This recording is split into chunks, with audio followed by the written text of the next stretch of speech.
আসসালামু আলাইকুম। আপনারা সবাই কেমন আছেন? আমিও আল্লাহর রহমতে ভালো আছি। আমার ভিডিওটি কাছে কিংবা দূরে, দেশ কিংবা দেশের বাহিরে যারা দেখছেন তাদেরকে অসংখ্য ধন্যবাদ। এদিকে দেখেন আয়রায় সাবান দিয়ে পুরো মাথা মাখিয়ে ফেলছে। যে বলেছি আয়রা এগুলা কি করেছে বলে আপ্পা করেছে। যাই হোক যাই আকাম করবে সব আপ্পা। তো আমার শিফামা রাগ করে বলে সবই আপ্পা করে, মানে ও বুঝায় বলতে পারে না, খালি আপ্পা আপ্পা করে এই কথা বলে আর কি। যাই হোক এদিকে আমার ভাবিদের বাড়িতে চলে আসছি মাংস মাপার জন্য। এদিকে এসে দেখি একটা মুরগি আটকে রেখেছে আর কি। তো আমার কাছে মুরগিগুলো এত ভালো লাগতাছিল, একটু ভিডিও করে নিলাম আপনাদের মাঝে শেয়ার করার জন্য। আমার ভিডিওটি যদি ইউটিউব চ্যানেল থেকে দেখে থাকেন প্লিজ সাবস্ক্রাইব করে পাশে থাকবেন। আর পুরাতন আপু ভাইয়াদেরকে অসংখ্য ধন্যবাদ।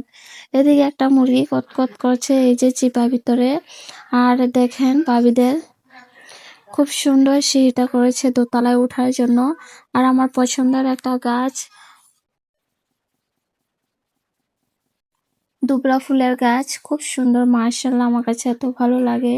এই যে বাড়িতে কচু গাছ উঠেছে, এই কচু গাছগুলা কেটে রান্না করা যাবে। যাই হোক কেউ খাওয়ার মতো লোকজন নেই। এদিকে হচ্ছে এই যে রাজীব ভাইয়ের ঘরটা, খুব সুন্দর একটা ঘর, এই ঘরে থাকার মতো লোকজন নেই। ভাইয়া বিদেশ থাকে আর ভাবি হচ্ছে ভাবির বাবার বাড়িতে থাকে। এদিকে হচ্ছে এই যে গাঁদা ফুলের চারাগুলো ফুল ফুটে আছে, দেখি খুব সুন্দর। আমার কাছে ফুল গাছে অনেক ভালো লাগে বাড়িতে থাকলে। এদিকে এই যে পোলাও গাছটা দেখছেন, এই গাছটার বীজ হচ্ছে আমাদের বাড়ি। তো বলেছিলাম যে সানজিদা আমাদের বাড়ি থেকে এনে লাগাও, খুব সুন্দর হবে, তাহলে তোমার আর কষ্ট হবে না এই বাড়ি থেকে নিতে। তো ওদের বাড়িতে খুব সুন্দর হয়েছে মাশাল্লাহ। আমরা যখন মন চায় তখন এনে খেতে পারবো। আর এদিকে হচ্ছে বাড়িতে এসে বিরিয়ানির আয়োজন করেছি। বিরিয়ানি মাংসটা রান্না করে নিয়েছি আর চালটা হচ্ছে হাফ সিদ্ধ করে নিয়েছি। আর এদিকে আমার শাশুড়ি মা ধাপে ধাপে মাংসটা দিয়ে দিচ্ছে পোলাও চালের মানে ভাতের ভিতরে। এভাবে দম বিরিয়ানি করে থাকি আমরা।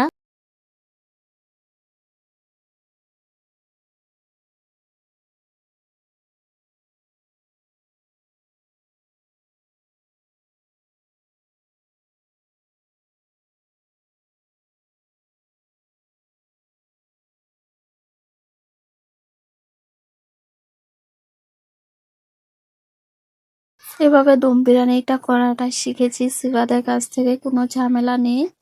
আর এই যে ব্রেস্তাগুলা করে রেখে দিয়েছিলাম উপর দিয়ে দিয়েছি।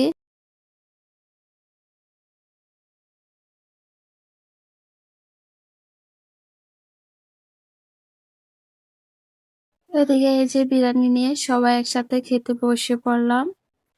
বিরিয়ানিটা এত মজা হয়েছে কি বলবো। শিফা মা আজকে কি হয়েছে জানি না, এই যে প্লেটে রয়ে গিয়েছে খাবার। আর এই যে আমার প্লেট সাজিয়ে নিয়েছি। আজকের ব্লগ ভিডিওটি আপনাদের কাছে কেমন লেগেছে সবাই কমেন্টের মাধ্যমে জানাবেন। আজকের ভিডিও পর্যন্তই, আল্লাহ হাফিজ।